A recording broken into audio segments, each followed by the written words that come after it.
சேலம் மாநகராட்சியின் அம்மாப்பேட்டை மண்டலத்திற்கு உட்பட்ட ராஜகணபதி தெருவில் நாய் கடித்ததில் 20க்கும் மேற்பட்டோர் காயம் அடைந்தனர்.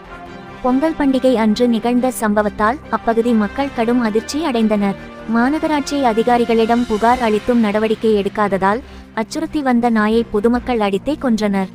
சேலம் சின்ன பொன்னம்மாப்பேட்டை பகுதியில் அமைந்துள்ள அருள்மிகு ஸ்ரீ ராமலிங்க சௌடேஸ்வரி அம்மன் திருக்கோவிலில் பொங்கல் திருவிழாவை முன்னிட்டு ஸ்ரீ ராமலிங்க சௌடேஸ்வரி அம்மனுக்கு பக்தர்கள் தீர்த்த பால்குடம் மற்றும் கத்திச்சாட்டுதல் செய்து அம்மனை வழிபட்டனர்.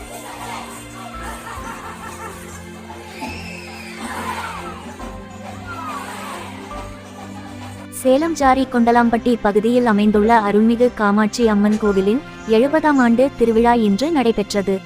இதில் காமாட்சியம்மனுக்கு பஞ்சமுக அலங்காரம் செய்து சிறப்பு அபிஷேகங்கள் மற்றும் சிறப்பு பூஜைகள் நடைபெற்றன.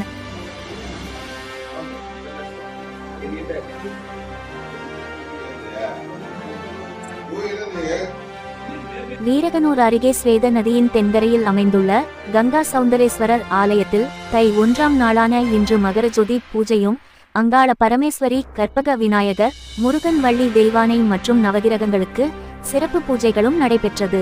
சேலம் கடைவீதியில் அமைந்துள்ள ராஜகணபதி திருக்கோவிலில் ராஜகணபதிக்கு சிறப்பு அபிஷேகங்கள் செய்யப்பட்டு தங்க கவசம் அணிவிக்கப்பட்டு பூஜைகள் நடைபெற்றன. தை முதல் நாளான இன்று ஏராளமான பக்தர்கள் சாமி தரிசனம் செய்தனர். பொங்கல் பண்டிகையை முன்னிட்டு சேலத்தில் வசிக்கும் வெளியூர் மக்கள் தங்கள் குடும்பத்தினருடன் பொங்கல் பண்டிகை கொண்டாட தங்களது சொந்த ஊருக்கு சென்றிருப்பதால் அப்பகுதிகளில் பாதுகாப்பு பணியில் ஈடுபட 900 போலீசார் ஈடுபட்டுள்ளனர். சேலம் வீரபாண்டி ஒன்றியத்தில் அதிமுக சார்பில் பொங்கல் விழா கொண்டாடப்பட்டது. இந்த விழாவில் அதிமுக பொதுச் செயலாளர் எடப்பாடி பழனிசாமி கலந்து கொண்டு பொதுமக்களுடன் பொங்கல் வைத்து வாழ்த்து தெரிவித்தார். பொங்கல் விழாவிற்காக 10,000 கரும்புகளை கொண்ட திடல் மற்றும் மேடை அமைக்கப்பட்டிருந்தது. இந்த விழாவில் பங்கேற்க வெளி மாவட்டத்திலிருந்து 2 காங்கேயம் காளைகள், நாட்டு மாடுகள், காங்கேயம் கட்டை மாடுகள் என பல்வேறு வகையான 50க்கும் மேற்பட்ட காளைகள் அழைத்து வரப்பட்டிருந்தன. தொடர்ந்து பொதுமக்களிடம் பேசிய எடப்பாடி பழனிசாமி 2026 தேர்தலில் திமுகவை வேரோடு அகற்றுவோம் என்றும், நானும் விவசாயி என்ற முறையில் மக்களோடு சேர்ந்து பொங்கல் கொண்டாடியது மகிழ்ச்சி அளிக்கிறது என்றும் தெரிவித்தார்.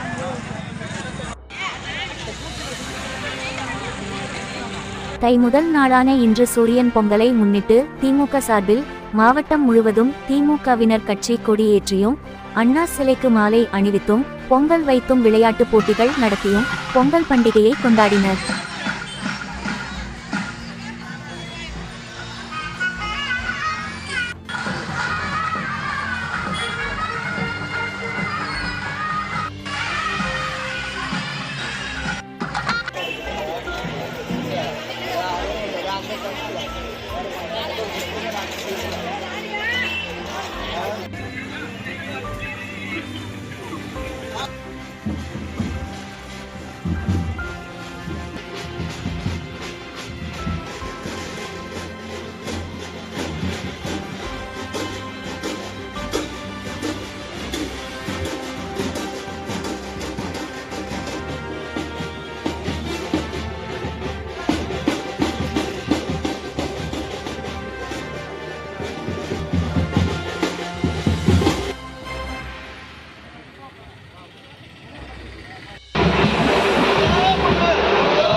பாட்டாளி மக்கள் கட்சியின் சார்பாக பொங்கல் விழா கொண்டாட்டம் மேற்கு தொகுதி சட்டமன்ற உறுப்பினர் அருள் தலைமையில் தொண்டர்கள் மத்தியில் நடைபெற்றது.